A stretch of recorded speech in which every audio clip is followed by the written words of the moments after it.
What sort of characteristics do you see in today's customers? And are Yeah, we great. talking about BDC or B2B? Yeah, a great question. So this will apply to both, really. Again, my vision of the future of customer success as it continues to evolve. Customer success is no longer sort of this new thing that nobody's ever heard of. It's actually been established now for at least 10 years. So my thought was to sort of describe where I see it going in the future.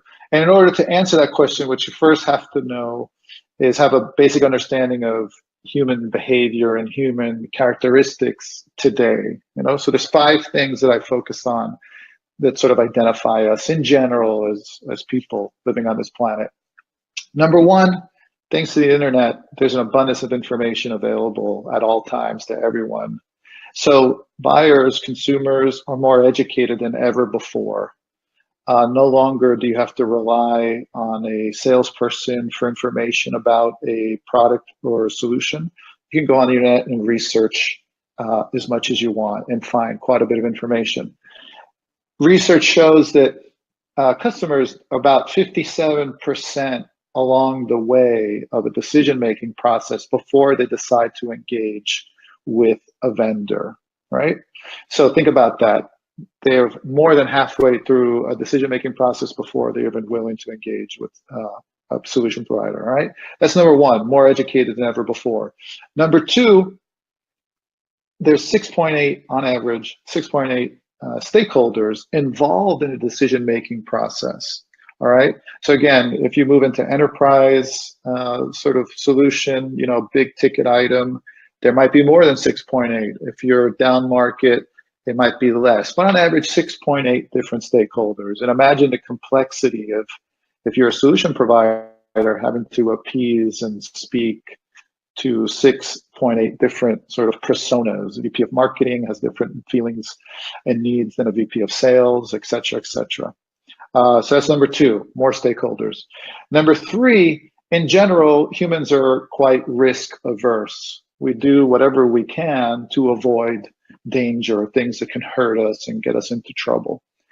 So as it pertains to, SaaS and SaaS solutions, buying a solution is a risky proposition because it may not work. And you don't want to be the person that vouched for this capital purchase and then finding out 3 or 6 months later the solution can't do what was promised, and that could mean your job in some cases, right? So consumers are trying to avoid those kind of dangers as much as possible.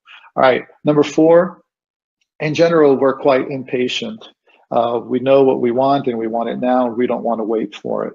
And the reason that is because we live on an on-demand culture. With our cell phones, online, we can order just about anything we want and get it instantaneously, whether it's a movie, a book, TV shows. You can order products through Amazon delivered to your door, oftentimes the same day. So that has almost eliminated our ability to wait for things any longer. It used to be we had to drive to the store and we had to wait online, and now we get things delivered. So that has conditioned us to expect that type of response in every interaction that we have. And if we don't get what we want immediately, it's quite frustrating to us. And then the last thing, number five, is very short attention spans. Microsoft did a research a couple of years ago. On average, humans can only hold their attention for about 8 seconds on average. Compare that to your average goldfish, who can hold their attention for 9 seconds. So as you can see, we're not doing very well when it comes to holding our attention, again, especially compared to your average goldfish. And again, that's because we're distracted. At any given moment, we've got cell phones ringing, text messages, tweets, emails, what have you.